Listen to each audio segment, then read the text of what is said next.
Pai, estamos aqui mais uma vez, Senhor, para te adorar, Senhor, colocar nossas vidas diante do teu altar, Senhor, em adoração, mas também para escutar a tua voz em mais um culto, mais uma celebração do teu nome, Senhor Deus. Nós nos reunimos como teu povo aqui, Senhor. Queremos glorificar o teu nome, pois só teu nome é santo, Senhor Deus. Tu és bendito, Senhor. Tu és maravilhoso. É o Deus bondoso e misericordioso. A ti rendemos graças, Senhor Deus. Senhor, receba o nosso culto a ti. Em nome de Jesus, nós oramos e o fazemos. Amém, Senhor Deus.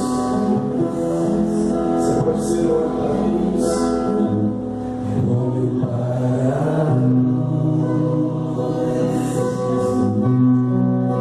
e para o seu povo, seu sobre participar, sua obra vou cantar, Deus Salvador.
Ele não nos alcançou, por isso somos tão gratos, Senhor, pois tu enviou Jesus para que nós pudéssemos um dia viver contigo no céu. Por isso quebrantamos o nosso coração nessa noite, Senhor. Glorificamos o teu santo nome, pois tu és digno, toda a honra, toda a glória. Ah, Senhor. Amado, Pai. Nós te adoramos. Em nome de Jesus. Aleluia. Lucas 24, verso 16. Mas os olhos deles foram impedidos de reconhecer, né? Ou ver, ou perceber. Tem várias versões, né? Mas a ideia principal desse versículo é que alguém não pôde ver alguém. É isso? Amém? Esse texto está dentro de um contexto em que, pelo menos dois, diz o texto no versículo 13, naquele mesmo dia, dois deles estavam indo para o povoado chamado Emaús. Dois discípulos de Jesus estavam indo. Esses discípulos caminhando, né, lá naquela situação ali, eles se encontram com Jesus, mas não conseguem perceber que era Jesus. Isso é uma grande dificuldade nos nossos dias, uma grande dificuldade. Às vezes com nós mesmos. Eu espero que tudo que eu vou falar aqui, todos os tópicos, são 6, eu espero que você perceba dentro do que você vivencia ajudando o próximo, e não na sua vida. Mas se for na sua vida, né, isso vai ser bom para a reflexão, para que nós possamos tratar isso em nós, para que nós possamos ajudar pessoas. Como eu falei, o seu papel dentro da sua família, dentro da sua célula, dentro da sua igreja, é muito importante. Você é muito importante para alguém, sabia disso? Se você sabe disso, diz amém. Amém. Sempre o Senhor Jesus está conosco, como disse em sua palavra. Porém, por nossas dificuldades, não conseguimos reconhecê-lo em nossos caminhos ao longo da vida. Existem momentos na nossa vida que nós não conseguimos perceber a Jesus. E isso é um problema, sim ou não? Isso é um grande problema, irmãos. Não é só um problema, é um grande problema. Porque se existe alguma situação na nossa vida, sendo ela boa ou ruim, que a gente não consegue perceber a Jesus, isso é um grande problema. Ah, pastor, mas às vezes estou muito feliz e não consigo lembrar nem de agradecer e tal. Isso é um problema. Porque nós precisamos ser um povo grato, amém? Ah, eu estou tão triste, tão agoniado, que não consigo também reconhecê-lo. Isso, eu quero te dizer, também é um grande problema. Porque Jesus quer tanto estar quando nós estamos bem e felizes, como Ele também quer estar quando nós estamos tristes e angustiados. Em todos os momentos da nossa vida, Jesus está ali. Você crê nisso? Eu gosto muito daquela história, já citei várias vezes, irmãos conhecem, pegadas na areia, né? Amém? O irmão conhece, né? Quando tem 2 pares de pegadas, de repente some um, e o cidadão diz, né? Ah, cadê Jesus? Né? Onde é que você estava lá? E Jesus responde, naquele momento você só viu um par de pegadas, foi o momento que eu te peguei nos meus braços e te carreguei no colo. E isso é uma grande verdade, apesar de não ser uma história bíblica, tem princípios bíblicos ali, onde Jesus está conosco todos os dias, de Mateus 28, né, o último versículo do capítulo, até a consumação dos séculos. E Ele não está só nos acompanhando, Ele está nos guiando, Ele está cuidando de nós, Ele está vendo nosso momento de dor, de angústia, está vendo nosso momento de alegria, né, e de festa, de vitória, e Ele quer participar de ambos os momentos. Porém, alguns momentos nós não conseguimos perceber a Jesus. E o pior ainda, aquele que está no mundo, vivendo debaixo da submissão ao príncipe das trevas, não consegue ver mesmo. E aí é onde nós entramos, queridos. Aí é onde nós precisamos entender, eu espero que essa palavra seja assim, uma ideia do que nós temos que entender para que nós possamos alcançar essas pessoas. Quero dizer com isso, pela ignorância das Escrituras.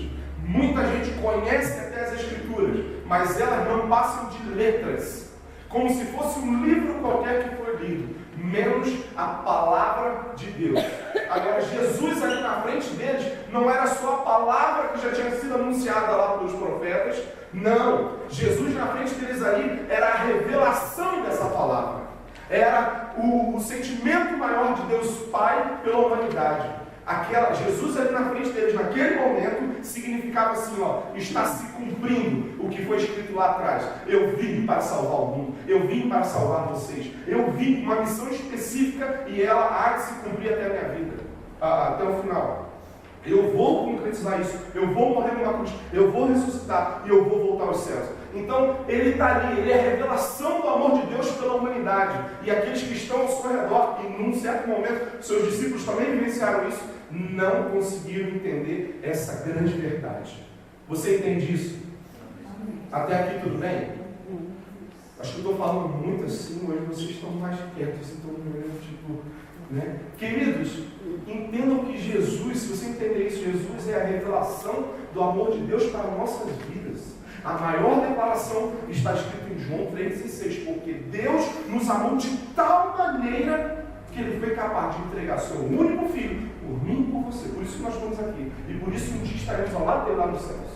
Agora os discípulos, os fariseus, todos eles compreendiam até a palavra lá que eles tinham, os escritos, o que os profetas haviam já predito, só que eles não conseguiam entender isso numa profundidade que, graças a Deus, eu creio que nós entendemos.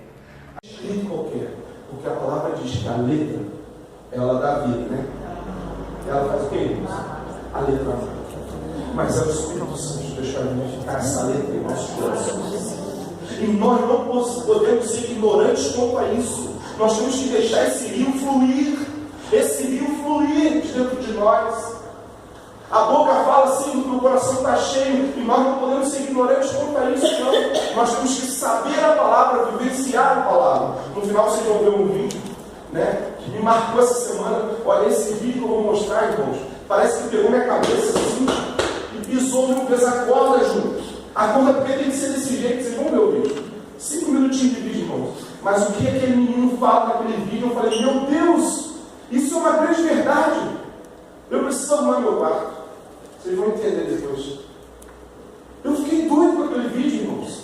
Eu me constrangi de um jeito que eu senti vergonha de mim. Espero que isso aconteça contigo em nome de Jesus. Porque o constrangimento nos leva à perfeição de Cristo. Eu creio nisso fielmente. Mas vamos lá, irmãos, porque tem bastante coisa ali. Terceiro ponto. João 5,39 diz o quê? Quem é que ficou com esse? Examinais as Escrituras, porque julgais ter nelas a vida eterna, e são elas mesmas que testificam de mim. Esse texto, se você for ler o contexto, é uma conversa interessante. Porque ao mesmo tempo que a Bíblia, os Escritos, as Escrituras vão ter a vida eterna contida ali, nesse momento, isso aí não está sendo colocado como uma coisa tão boa, porque as pessoas estão procurando no livro, mas não procuraram no próprio Cristo que estava ali. E ele diz, sim, isso aí tem vida eterna, mas eu sou dono disso tudo aí, eu que vou te dar a vida eterna. Na nossa língua, no nosso linguajar hoje seria assim. Eu carrego a vida eterna em mim mesmo. Jesus tenta explicar para eles. Sim, a Bíblia nos traz a vida eterna através dos seus escritos. Mas sem mim, isso aí não é nada. Sem mim, eu gosto de repetir, sem mim, nada podeis fazer. Sem mim, vocês não alcançam o Pai. Sem mim, sou o caminho, sou a verdade, sou a vida. Vocês são nada. Gente, são verdades tão fortes, você concorda comigo, amém? É tão sério isso, queridos. Eu tenho sido muito questionado pelo Espírito Santo em relação a essas coisas. 3. João 20, 19 a 20, o que diz, por gentileza? Naquele mesmo domingo atrás, os discípulos de Jesus estavam reunidos de portas trancadas, com medo dos líderes judeus.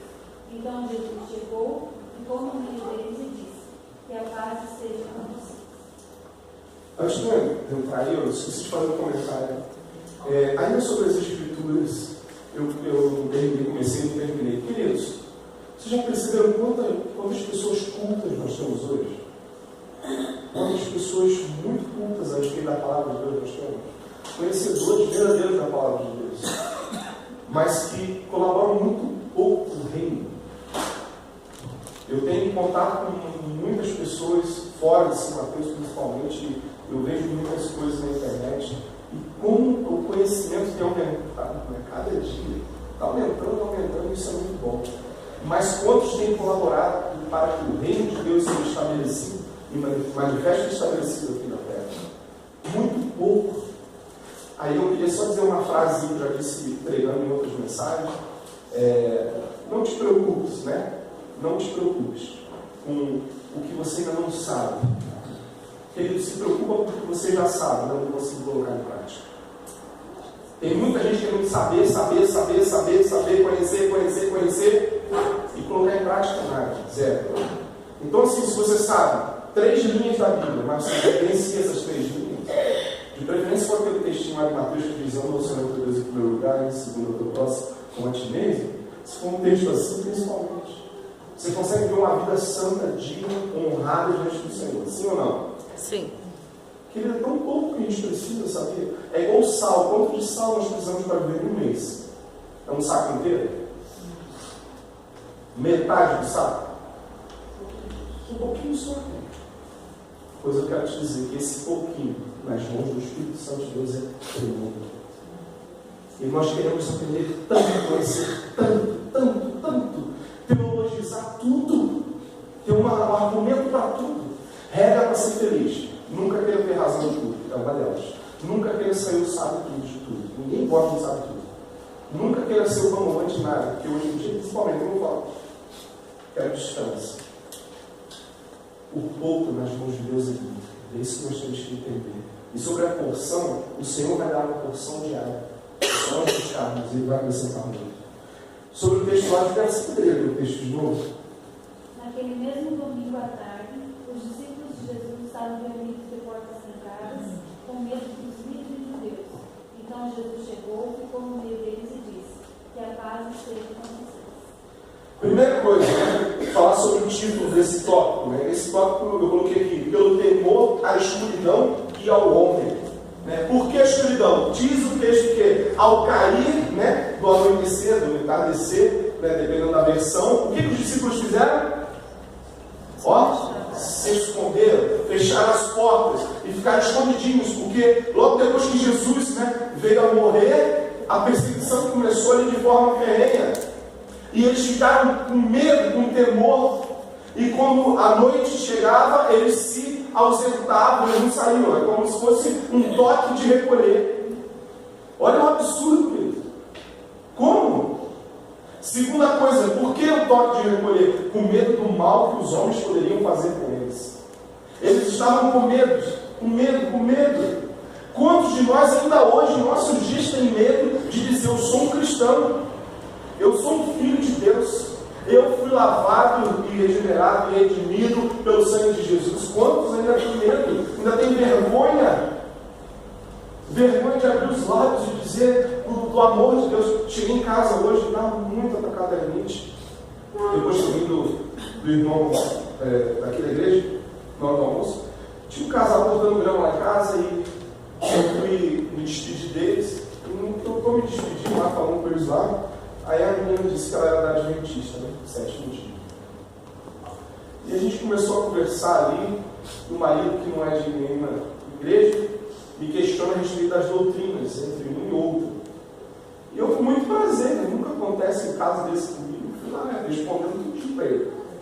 Ele: é assim que funciona? Eu falei: E eu falei, não levei, acho que uns 10 minutos ali na mão. Fiquei ali conversando, e quando acabou, ele falou: que igreja é onde mesmo? Eu falei: assim que você está convidado para ir lá. Aí eu falei: eu me sinto bem na Adventista, né? Já fui em todas, menos na Batista. Eu falei: então faz uma visitinha no cara, você foi em todas, né? Eu falei: aproveita, completa o quadro para falar na minha também. Não é justo, né? Já decidiu ficar na Adventista. Passa lá, né? Se eu brinquei com ela lá. Eu falei: brincadeira mesmo, mas ela falou: não, eu me sinto bem lá, não tem problema. Mas eles guardam o sábado. Eu falei: eles guardam. Vocês guardam que dia? Eu falei: todos. Eles guardam todos eles. Eles guardam segunda, terça, quarta. Que dia que vocês não trabalham? Não, a gente trabalha todo dia. No reino de Deus não tem um momento de folga. É o dia inteiro, todo dia. Mas não tem um dia para descansar? Eu falei: não, tem. Tem meu dia de folga. Vamos dar de folga, tranquilo. E fui explicando, brincando, conversando. E uma conversa muito amigável, graças a Deus, né? E imagina se sou uma pessoa com vergonha. Mas você é pastor. Você acha que a gente não tem vergonha? Você acha que a gente não tem receio às vezes? Será que fala? Será que confronta? Será que não? Né? Porque quando ela falou assim: que eu vim da católica, eu não fiquei lá porque eles adoravam os ídolos. E eu falei, e tu foi para onde? Para Adventista? Lá, eu falei assim, eles guardam sábado. De acordo com a graça, a nova aliança, isso não existe mais. E ela olhou para mim, como assim? E eu fui explicar. E aí? Muitas pessoas não querem entrar em confrontos doutrinários assim. Não, se fecha. Se fecha. Mas eu soube que teve uma procissão aí nos colégios. O nosso país é laico. Mas a procissão foi em cada colégio, levando lá o caixãozinho, foi? Você ficou sabendo? A Jordana comentou no outro livro, né? Eles não têm vergonha, eles não têm temor, eles não têm nada. E por que nós haveríamos de ter?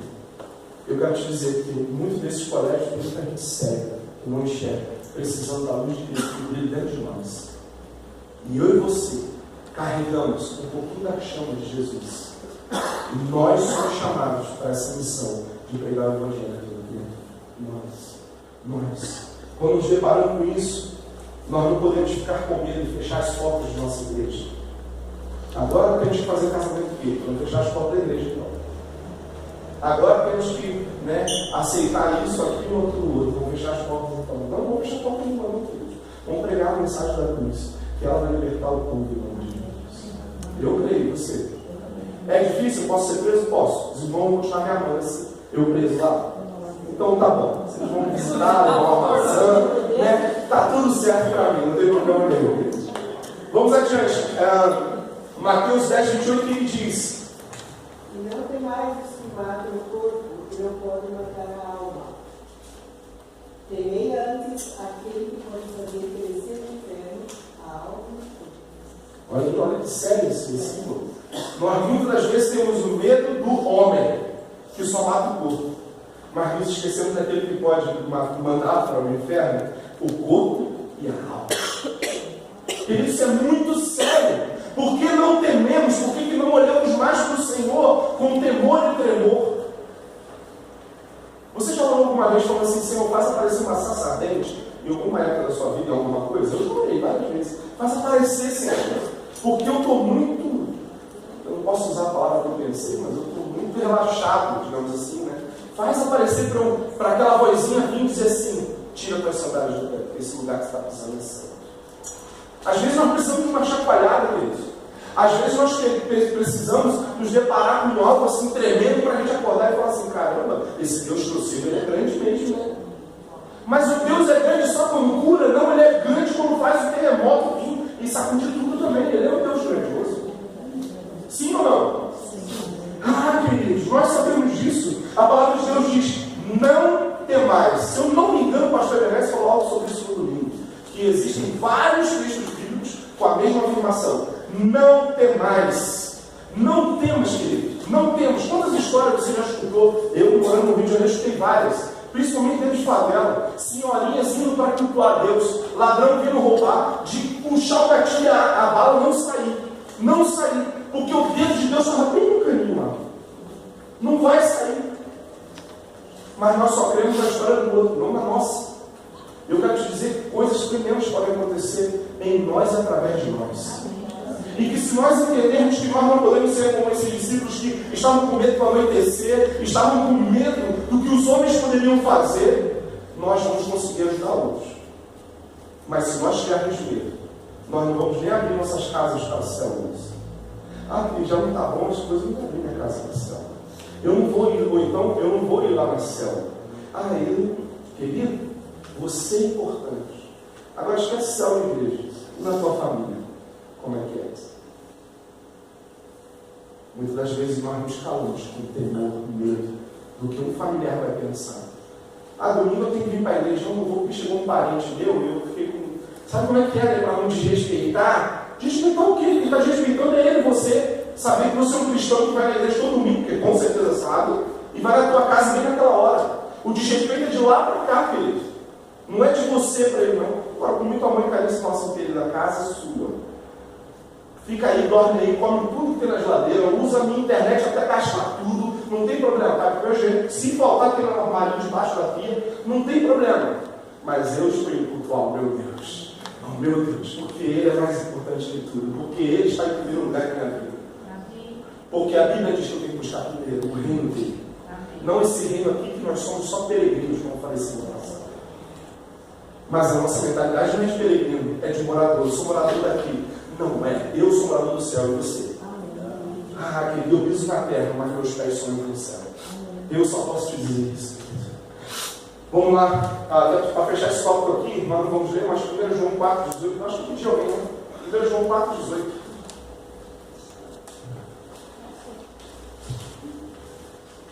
É alguma coisa sobre amor e medo. No amor não há medo. Antes do perfeito amor, lança fora o medo. Porque o medo envolve castigo. E quem tem medo não está aperfeiçoado no amor. Glória a Deus.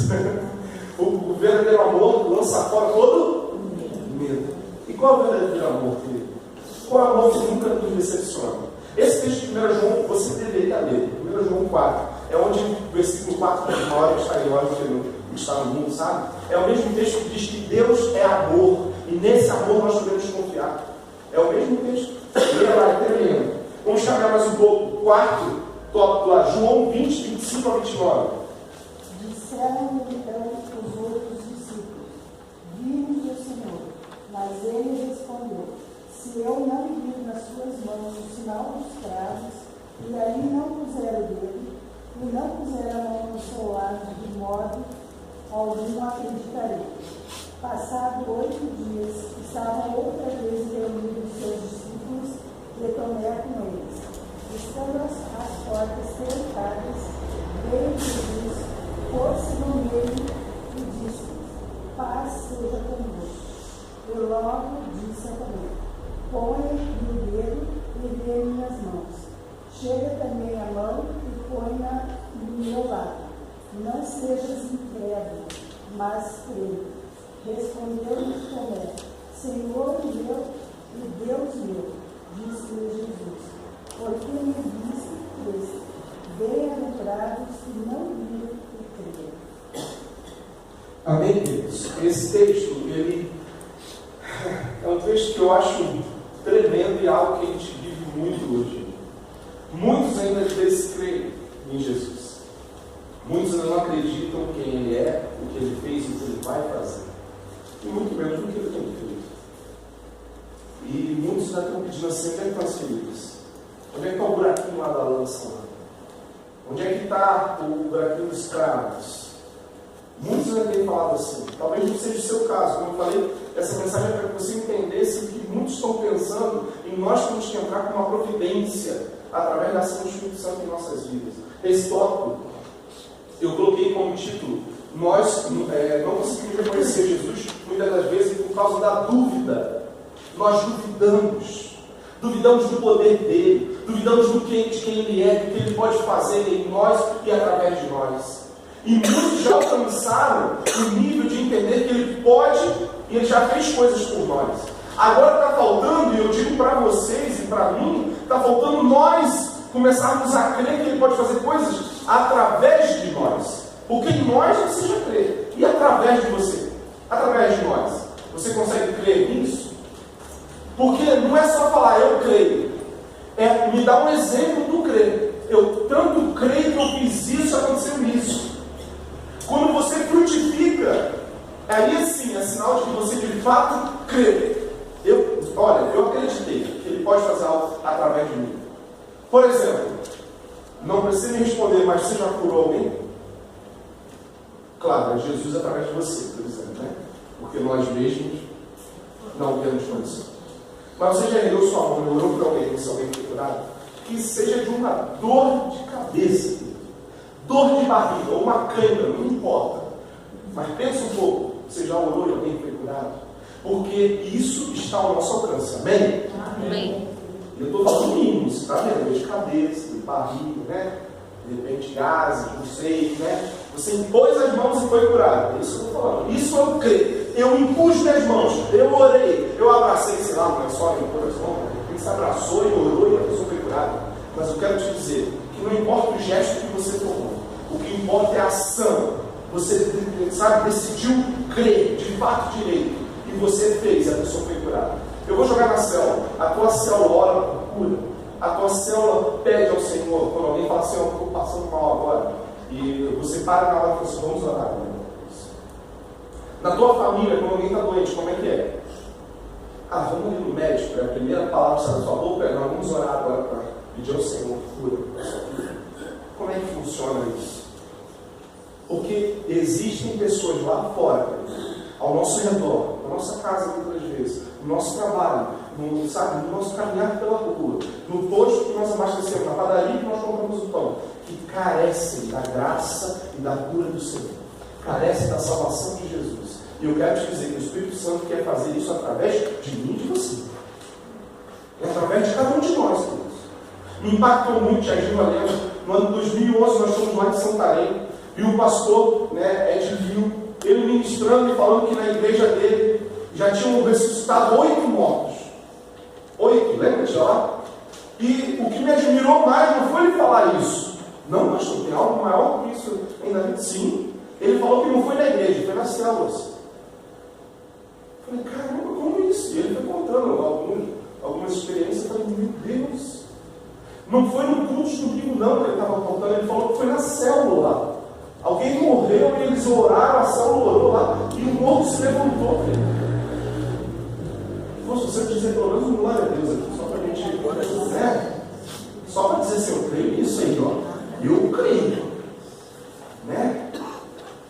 Nessa hora eu não me arrependo de ser um crente tradicional nesse dia. Vou super pentecostal, já estou do lado da cadeira já. Sim ou não? Sim. Fala mal dos pentecostal aí. Eu não falo não, querido. Tem que ser pentecostal mesmo. Creio no fogo de Deus. Que o Espírito Santo vai vir, vai derramar, vai entornar. E nós vamos curar, nós vamos realmente passar e vai vir cura, querido. Esse corpo precisa ser curado, queridos. Eu vou me apegar à mensagem que o pastor pregou há 2 domingos atrás e dizer que antes da cura, sim, vem um arrependimento e um perdão do Senhor. Eu sei que tem um processo nisso, mas eu ainda creio. Todos os velórios que eu fiz, todos, eu fiz mais velórios do que casamento, infelizmente. Fiz 3 casamentos para 8 velórios, 7 velórios. Todos eles, e um que eu fui que eu não fiz velório, eu coloquei minha mãozinha lá e pedi para Deus ressuscitar. Todos eles. Um dia acontece. Minha fé era muito pequenininha, mas um dia ela vai ser grande para acontecer esse negócio. Agora, eu vou orar, porque eu creio. Eu creio que Deus não nos colocou à toa nessa terra.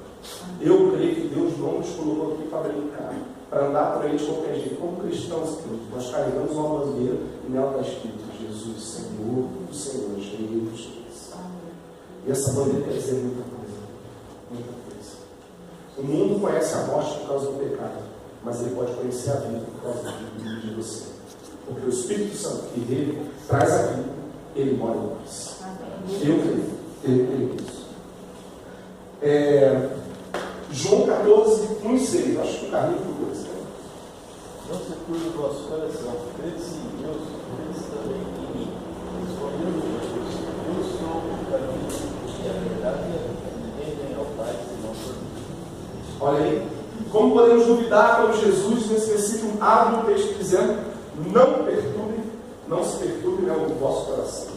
Crer em mim, diz ele. Ele não vai dizer: eu sou o caminho, eu sou a verdade, eu sou a vida. Ninguém vem ao Pai se não for através de mim. É por mim, é através de mim. Eu vou fazer, eu vou efetuar, eu vou fazer acontecer. Creia. Ele está dizendo assim: não tenha dúvida, não seja um Tomé na vida. Querido, eu estou te dizendo isso, eu não estou dizendo que eu nunca tenho dúvidas. Eu tenho dúvidas, mas eu tenho que trabalhar comigo. É isso que eu quero te incentivar. Trabalha na tua mente, isso é uma guerra. Isso é um exercício mental. Luta contra isso. Luta contra as dúvidas. Luta contra a descrença de que ele não pode. Ele pode sim. Nós não podemos ser assim. Quando nós falamos eu não creio, mesmo que seja lá no mais íntimo do nosso coração, nós estamos virando igual Tomé. Eu quero ver o buraquinho na mão de Jesus. Eu quero ver o buraquinho na lateral de Jesus. Eu quero ver o buraquinho dos cravos na cabeça de Jesus. Eu quero ver lá nos pés. Não, querido. Decida crer. Não é sentimental. Vamos ver como é que vai com o louvor. Se o louvor estiver bom, eu estiver bem mexido na louvor, daí eu creio. Mas se o louvor for meio fraco, não dá para crer, né, pastor? Não dá para crer sim. Porque não é o louvor, não é a música, não é quem prega, quem ministra, mas é o Jesus que vive em nós. Nós cremos. Aleluia. É Ele, só Ele, não tem outro. 5, eu já vou dizer aqui, né? Pela distância, João 21, 4 ao 7. Quem é que ficou com esse? No entanto, quando estava amanhecendo, Jesus estava parado na praia, mas os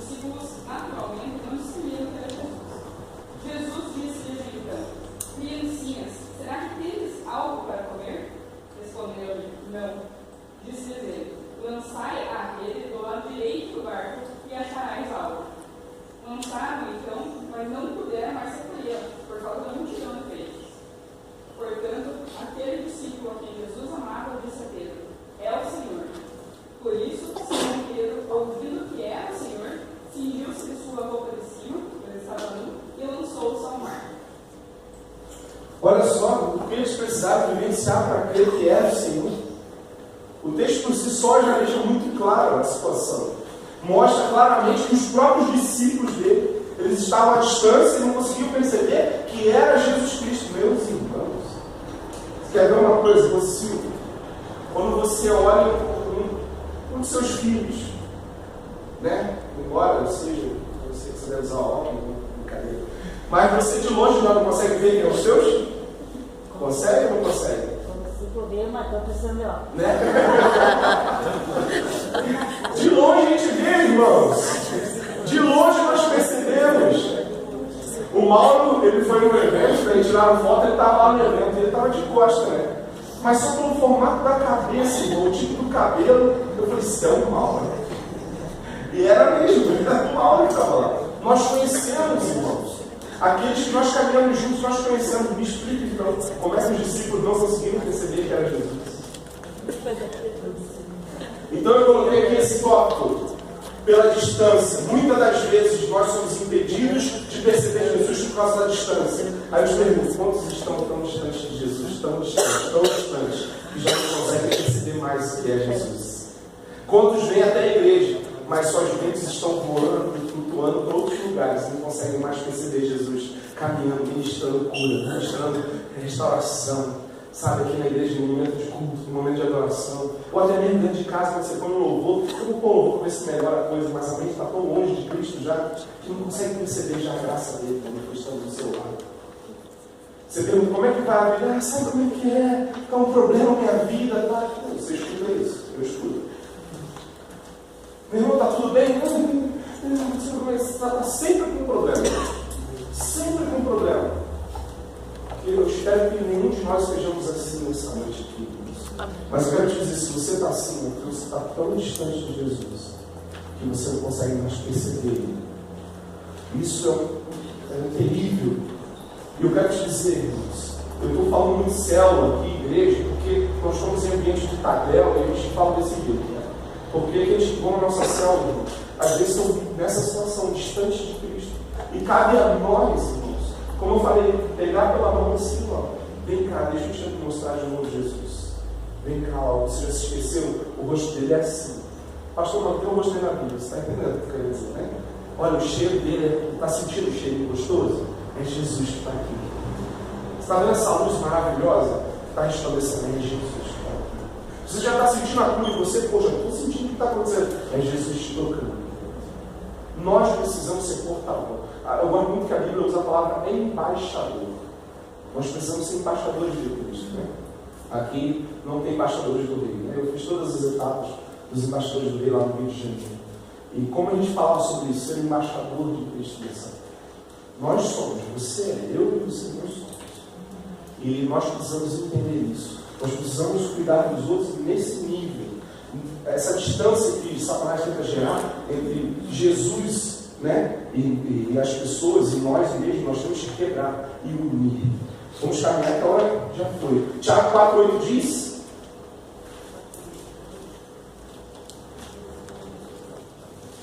chegai-vos a Deus, e ele se chegará a vós outros. Purificai as mãos pecadoras, e vós que sois de ânimo todo, limpai o coração. Olha que legal. A primeira frase vai dizer: chegai-vos a Deus, e ele se chegará a vós. Deus não quer que haja distância entre ele e a humanidade, entre ele e cada um de nós. Prova disso foi ele ter enviado Jesus para morrer na cruz por cada um de nós. Esse foi o maior exemplo disso, porque ele queria restaurar a ponte que ligava nós, humanidade, a ele, Deus. E nós precisamos mostrar isso para o povo. Isaías 55,6 diz: Buscai ao Senhor enquanto se pode, achai, invocai-o enquanto está perto. Aleluia.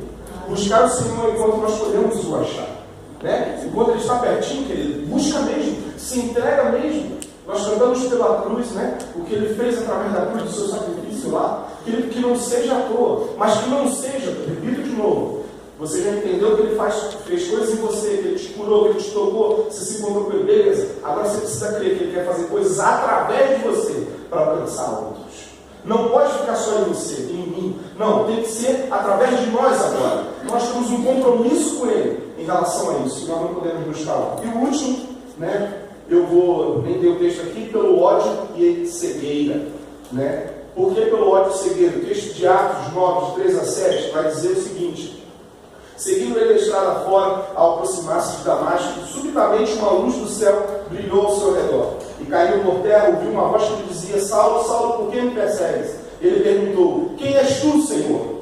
E o Senhor respondeu: eu sou Jesus que tu persegues. Esse incidente de Paulo tem uma conversão ali, por livre espontânea pressão da parte de Jesus, quisera eu que fosse tão assim comigo. Esse testemunho de Paulo é tremendo, queridos, Ele caiu literalmente no cavalo. E por que eu pus ali ódio e cegueira?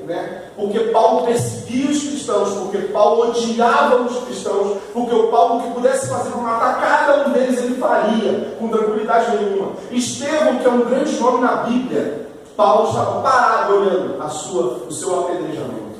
Sem nenhum remorso, sem nenhuma dor, sem nenhuma tristeza. A Bíblia não relata nada disso, para você ver a frieza de um ser humano. Esse era Saulo, que depois veio se tornar Paulo. E aí o que acontece? Ele era cego pelo seu ódio. Então cegueira e ódio. A cegueira já estava antes de ele se tornar cego, por causa das tais escamas lá. Ele não conseguia enxergar o Cristo, o Messias, aquele que veio libertar o povo. Ele não conseguia ver nada disso. Então, antes de ele cair do cavalo, ele já era cego. Ele já não conseguia enxergar a beleza do nosso Senhor Jesus Cristo. Isso é terrível. Quantos estão assim hoje, perseguindo a igreja, perseguindo pastores, perseguindo líderes, porque estão cegos, estão achando que estão no caminho certo, fazendo o que é certo, mas não sabem que estão tão errados. E quantos estão assim em nossas células de igreja? Quantos estão assim hoje em nossa igreja? Eu não sei você, mas eu tenho visto alguns aí.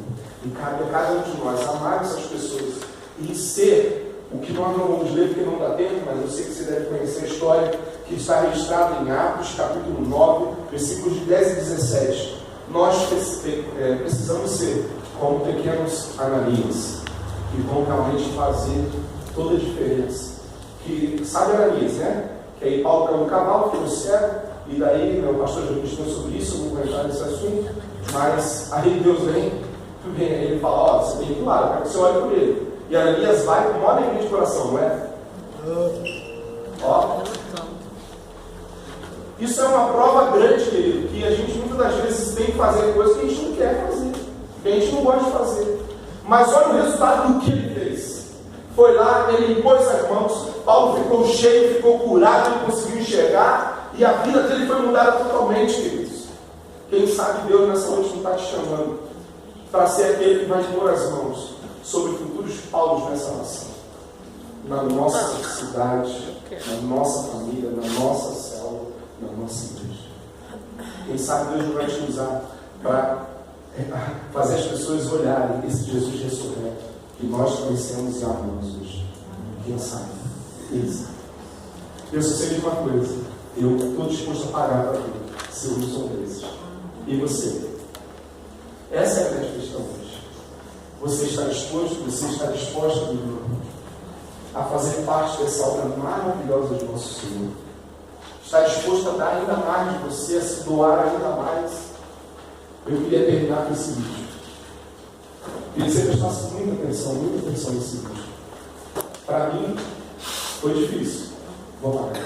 Você vai pegar isso tudo? O maior acesso à informação da história da humanidade. Isso também, nessa área de pregação, de vídeos, da palavra, de teologia. Pois os jovens que eu convivo hoje, eles são viciados em pregação. Eles ouvem pregação, eles veem vídeos, eles veem blogs, eles leem e eles são bombardeados com isso o tempo todo. Nosso Facebook está lotado. Mas a pergunta que eu começo a me fazer e a fazer para as pessoas é: a gente está vivendo o que a gente está ouvindo? Porque a gente ouve Deus falar através desses irmãos na internet, outros cultos que a gente participa, mas a gente está vivendo o que a gente está ouvindo. Às vezes eu comparo a nossa geração, a minha filha Luísa, ela tem 4 anos, e ela já está naquela fase de aprender a organizar as coisas.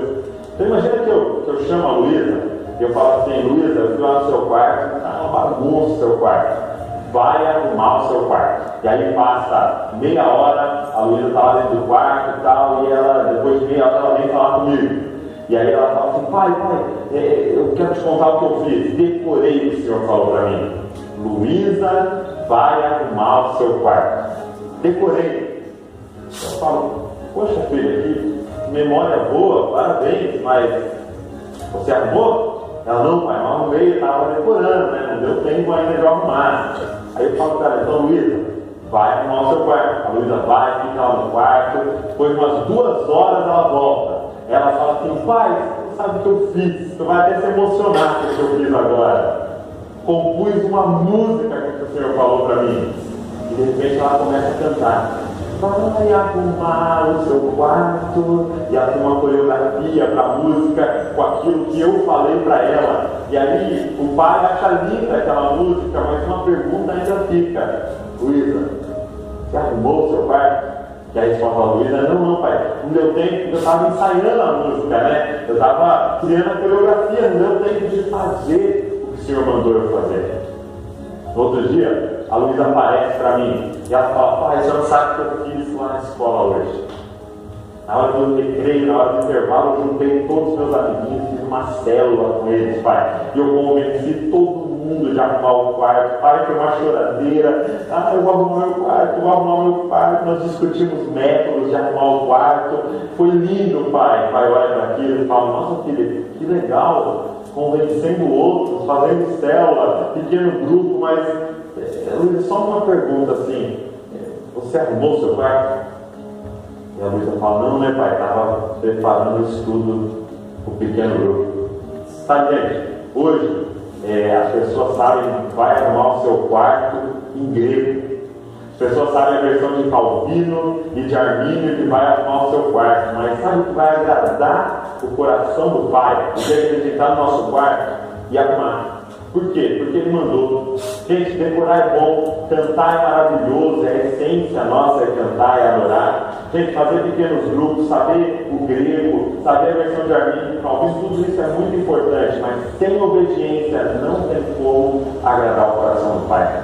Sabe, tempo atrás eu estava lá no Amapá, num congresso. Eu lembro que eu estava sentado assim no púlpito e um outro pastor estava pregando. E aí, enquanto aquele pastor estava pregando, tinha um grupo de surdos na plateia. E tinha um ministério de Libras, aquele pessoal que vai traduzindo tudo. E eu estava olhando aqueles jovens traduzindo o culto, né, em sinais daqueles irmãos surdos. E de repente, eu observando aquele ministério, Deus começou a falar comigo. E foi muito claro para mim. Deus falava assim: Douglas, é isso que eu desejo de você e é isso que eu desejo da sua geração. Eu desejo uma geração que ouve a minha voz e traduz em sinais para essa galera que está no mundo. Que ouve o que eu estou falando e não abre a boca, sabe por quê? Porque eles são surdos. Douglas, eles não estão ouvindo a sua pregação, eles estão olhando para os seus sinais, eles estão olhando o que a sua vida fala. Eles são surdos. Os ouvidos espirituais deles estão tapados e eles estão vendo você. Eles estão vendo como você trabalha, eles estão vendo como você se comporta na faculdade, eles estão vendo como você trata a sua família. Quais são os sinais que você tem passado? Os seus sinais, o seu comportamento revela a minha voz. Nós, gente, somos a pregação para essa geração, mas nós temos que pregar sem abrir a boca. Por isso, vai arrumar seu quarto, vai fazer o que Deus mandou você fazer. Pega cada pregação que você ouviu e você sentiu Deus falando com você, se levanta daquela cadeira, desliga o computador e vai fazer o que o seu pai mandou você fazer. Deus abençoe a sua vida. Se você gostou, dá um curtir, compartilha esse vídeo, vamos espalhar a palavra de Deus. Você entendeu o que eu falei no começo? Quando eu vi, eu falei: meu Deus do céu, que grande verdade. Escutamos, conhecemos, aprendemos tanto, mas fazemos tão pouco. E o Senhor possa fazer brotar essa palavra no teu coração, assim como ela está brotando no meu tempo. E que nós possamos fazer a diferença sobre essa terra. E para isso, termino com as palavras, né, do nosso querido ali, que nós possamos arrumar o nosso pai. Obedecer ao Senhor. Isso significa obedecer ao Senhor. Vamos ficar de pé? A gente vai ter a nossa reunião aqui, já são pouquinho minutinho para começar as aulas. Mas eu queria que você orasse por um instante. Se você pode fazer isso. Coloque a sua vida diante do Senhor. E desde já peça que o Espírito Santo de Deus mostre a você o que você sabe que tem que fazer, mas não tem feito. O que você sabe que tem que mudar, mas não mudou. De repente, um desses 6 pontos que eu falei, você está num deles. Talvez 2, 3, talvez todos, talvez nenhum. Mas permita que o Espírito Santo de Deus toque no seu coração e que você não faça essa reflexão, mas que Ele sonde o seu coração, a sua vida. E que Ele mude o que precisa ser mudado, altere o que precisa ser alterado. Mesmo que para isso Ele tenha que desconstruir para reconstruir, segundo os desejos e a vontade de Deus.